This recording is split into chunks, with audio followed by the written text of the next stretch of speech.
2016 সালের এশিয়া কাপের কথা নিশ্চয়ই মনে আছে। সেবার সাব্বির রহমানের বিধ্বংসী পারফরমেন্সের কল্যাণে এশিয়া কাপের ফাইনাল খেলেছিল বাংলাদেশ।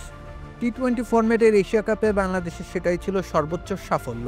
যদিও 50 ওভারের ফরম্যাটেও বাংলাদেশ স্রেফ ফাইনাল খেলার গৌরবে ক্ষান্ত।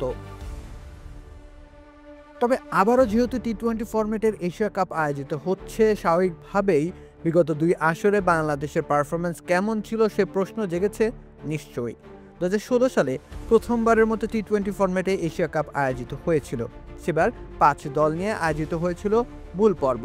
বাছাই পর্ব থেকে এসেছিল সংযুক্ত আরব আমিরাত। প্রথম ম্যাচে ভারতের বিপক্ষে হেরেছিল টাইগাররা।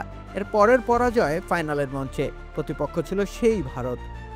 মাঝে 3টি ম্যাচ জিতেছিল বাংলাদেশ, প্রতিপক্ষ ছিল আরব আমিরাত, শ্রীলঙ্কা ও পাকিস্তান। সেবারের টুর্নামেন্টে সাব্বির রহমান হয়েছিলেন টুর্নামেন্ট সেরা খেলোয়াড়। 176 রান করেছিলেন তিনি 44 গড়ে। প্রায় 124 স্ট্রাইক রেটে ব্যাট করার পরও বাংলাদেশকে ফাইনালে তুলতে অগ্রণী ভূমিকা রেখেছিলেন তিনি। বলা বাহুল্য, সেবারের টুর্নামেন্ট আয়োজিত হয়েছিল বাংলাদেশের মাটিতে, আর ভেন্যু ছিল মিরপুর। সেই উইকেটে দাঁড়িয়ে সাব্বিরের পারফরমেন্স মোটেও খাটো করার মতো নয়।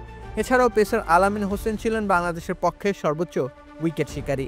11খানা উইকেট বাগিয়েছিলেন ডানহাতি এই পেসার। তবে ফাইনালে ভারতের দাপটের সামনে ফিকে হয়েছে সবকিছু। শিরোপার কাছে থেকে আরও একবার ফিরতে হয়েছিল বাংলাদেশকে। এরপর 2022 সালে আবারও টি-20 ফরম্যাটে আয়োজিত হয়েছিল এশিয়া কাপ। সেবার প্রথম রাউন্ডের বাধাই টপকাতে পারেনি বাংলাদেশ দল। শ্রীলঙ্কা ও আফগানিস্তানের সাথে গ্রুপ পর্বে তলানিতে ছিল বাংলাদেশ, জিততে পারেনি একটি ম্যাচও।